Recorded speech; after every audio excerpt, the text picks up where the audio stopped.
කවදාවත්ම නැතුව සුරේන්ද්‍ර අයියා කිව්වේ අමුතුම විදිහේ කතාවක්.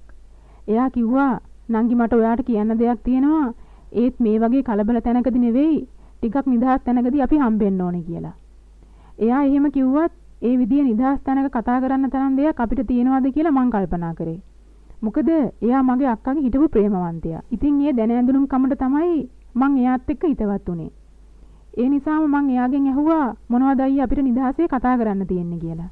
ඒ පාර එයා මගේ අතින් අල්ලගෙන කිව්වා ප්ලීස් නංගි එකපාරක් මං කියන දේ අහන්න ඊට පස්සේ ඔයාට හොඳයි කියලා හිතන ඕනම දෙයක් ඔයා කරන්න ඒ කොහොම වුණත් මං ඔයත් එක්ක තරහ වෙන්නේ නැහැ කියලා. ඒ වෙලාවේ එයාගේ ඇස්වල තිබුණ බැල්ම හරිම අමුතු එකක්. ඒ දිහා බැලුවම මට එයා කියන දෙයකට අවනත නොවී ඉන්න බැරි වුණා. ඉතින් අපි යන්නේ කොයිද කියලා මං එයාගෙන් ඇහුවාම එයා කිව්වා මේ කිට්ටුව මගේ යාළුවෙක් ඉන්නවා අපි ටිකක් එහෙට ගිහින් නිදහසේ කතා කරමු කියලා.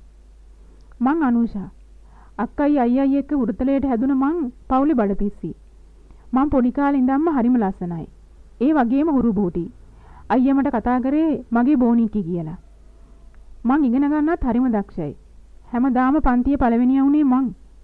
පවුලේ හැමෝම වගේම ඉස්කෝලේ සර්ලා මිස්ලා පවා මට ආදරය වෙන්න හේතු වුණේ ඒවා. කොහොම වුණත් හරිම සතුටින් හරිම හුරුතලයට තමයි මං ගෙදර හැදුනේ. මං ඕ ලෙවල් ලියන ලෑස්ති වෙනකොට තමයි මගේ අයියා කැම්පස් අවුට් වෙලා ගෙදර ආවේ. රස්සාවක් හම්බෙනකන් නිකන් ඉන්න බෑ කියලා එයා ටියුෂන් ක්ලාස් එකක් පටන් ගත්තා. 6 වසරේ ඉඳන් 11 වසර දක්වා ළමයින්ට. එයාගේ ක්ලාස් එක ඉක්මනටම ප්‍රසිද්ධ වුණා. ඉතින් ඒ වෙනකොට නිකම්ම වගේ ගෙදර හිටපු අක්කා අයියාගේ ක්ලාස් එකේ කළමනාකාරීත්වය බාරගත්තා. දෙන්න එකතු වෙලා හරිම ලස්සනට වැඩේ කරගෙන ගියා. ඉතින් ওই කාලේ තමයි අක්කාගේ හොරයක් ගෙදරට අහු වුනේ. ඒ සුරේන්ද්‍ර අයියත් එක්ක තිබුණ සම්බන්ධය. එදා ගෙදර සෑහෙන අවුල්. අම්මලා එයාට පොඩ්ඩක්වත් කැමති වුණේ නැහැ. ඒත් අක්කා හිටියේ එයාව අමතක කරන්නම බෑ කියන තැන. එයා එක්ක පැනලා හරි යනවා කියලා තමයි අක්කා හිතාගෙන හිටියේ. ඒත් එහෙම හිටපු අක්කා එකපාරටම අම්මලා කියන දෙයක් කරන්නම් කියන තරමටම වෙනස් වුණා. ගෙදර ආයෙත් ඒක ප්‍රශ්නයක් නොවුනත් ඒක මට හරි ප්‍රශ්නයක් වුණා. එහෙම ආදරය කරපු කෙනෙක්ව කොහොමද එයා එකපාරටම අතෑරියේ කියලා. මං අක්කගෙන් ඒක ගැන ඇහුවාම එයා කිව්වා පිට මිනිසුන්ගේ ආදරයට වඩා මට මගේ අම්මා තාත්තව වටිනවා චූටි කියලා. ඉතින් ආයේ ගැන හොයන්නවත් ඒ ගැන බලන්නවත් මට උවමනාවක් වගේම කාලයක් තිබුණෙත් නෑ. මොකද එතකොට මං O level හොඳටම පාස් වෙලා අයියා වගේම ගණිතාංශයෙන් A level කරන්න ලෑස්ති වෙලා හිටපු නිසා ඒකට මහන්සි වෙන ගමන් හිටියේ. ඒ කාලෙදිම වගේ තමයි අක්කා ප්‍රියන්ත අයියාව කසාද බැන්දේ. එයාලා කසාද බැඳලා අපේ වත්තේම ගියක් හදාගෙන පදිංචි වුණා.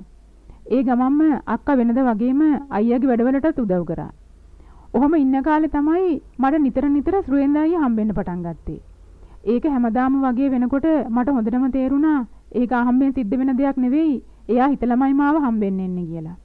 ඒ නිසාමද මන්දා එයාගේ හමුවීම මගේ හිතත් හැමදාම බලාපොරොත්තු වුණා. එයා හැමදාම වගේ අක්කා එයාට කරපු දේ ගැන කිය දුක් වෙනකොට මටත් එයා ගැන දැනුනේ අනුකම්පාවක් මුහුණ ආදරයක්. ඉතින් ඔහොම හම්බුන එක දවසක තමයි එයා මට අර යෝජනාව ගෙනාවේ. එදා ඒ හිටියේ එයාගේ යාළුවා විතරයි.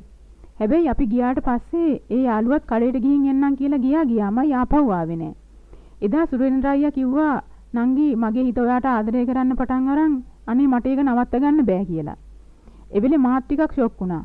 ඒත් එයාගේ ආදරේ පිරුණ ඇස් දෙකේ තිබුණේ ආයාචනයක්. ඉතින් මාත් එයාට ආදරේ කිව්වා. ඒ විතරක් නෙවෙයි. එහෙන් පිට වෙලා එනකොට අපි දෙන්න අතර සෑහෙන දේවල් ටිකක් සිද්ධ වෙලක් තිබුණා. යෞවනේ එලිපත්තේ හිටපු මට එයාගෙන් ලැබුණ ඒ දේවල් ඔරොත්තු දුන්නේ නෑ. ඒ නිසාම මං එයාගෙන් ලැබුණ සතුටට ඇබ්බැහි වුණා. ජීවිතේ හැමදේම දෙවනි වෙලා පළවෙනි තැන හිමි වුණේ එයාට. එයාගේ ආදරයට. එයාගෙන් ලැබුණ සතුටට. අම්මා තාත්තා අක්කා අයියා විතරක් නෙවෙයි. ඉගෙනීම පවා මගෙන් සෑහෙන දුරස් වෙලා තිබුණා. එච්චර කැපකිරීමෙන් ආදරය කරපු මට එයා අන්තිමට කරේ හොඳ දෙයක් නන් නෙවෙයි. මං ඒ ලෙවල් විභාගේ ෆේල් වුණෙත් එයාගේ තව සම්බන්ධයක් මගේ අතටම අහු වුණෙත් එකම දවසේ. ඉතින් හිතන්න මං කොහොම තත්වයකට වැටෙන්නේ නැද්ද කියලා. එදා හිතට ඇති වුණ හැඟීම මට අදටත් මතක් වෙදී ඇඟ සීතල වෙලා යනවා. එයා මගේ ආදරය එක්ක විතරක් නෙවෙයි මගේ ජීවිතේ එක්කත් ලස්සනට සෙල්ලම් කරලා තිබුණා. බෙහෙත් පෙති ගෙනත් දීදී මාව රූම් ගාන එක ගියේ විභාග ඉවර වුණාම කවුරු විරුද්ධ වුණත් මගේ කෙල්ලව මං මලක් වගේ මගේ ගෙදරට එක්ක යනවා කියලා. ඔය දේවල් ටිකවත් එයාගේ මූණට කියාගන්න එදයින් පස්සේ ඌ මගේ ඇහැටවත් දකින්න ලැබුණේ නෑ. මේ හැමදේම ඉස්සෙල්ලාම දැනගත්තේ අක්කා. එයා මට කිව්වා ඌ බල්ලේ කියලා දැනගත්ත නිසා තමයි චූටි මං උගෙන් ආයත් උනේ කියලා. ඔයත් හිත හදාගන්න ඔයාටත් ඕක ඕනේ නෑයි කියලා එයා කිව්වා. ඇත්ත. අක්කා කියනවා වගේ ඌ වගේ එකෙක් අපේ ජීවිතේට ඕනේ නෑ තමයි. ඒත් අක්කා මන් තරම් දුරක් ගිහින් නැති නිසා එයාට ඌ අතාරින්න අමාරුුනේ නෑ. ඒත් දෙයියනේ මං ඌත් එක්ක මොනවද නොකරේ. ඒ නිසාම මං තාම විඳවනවා.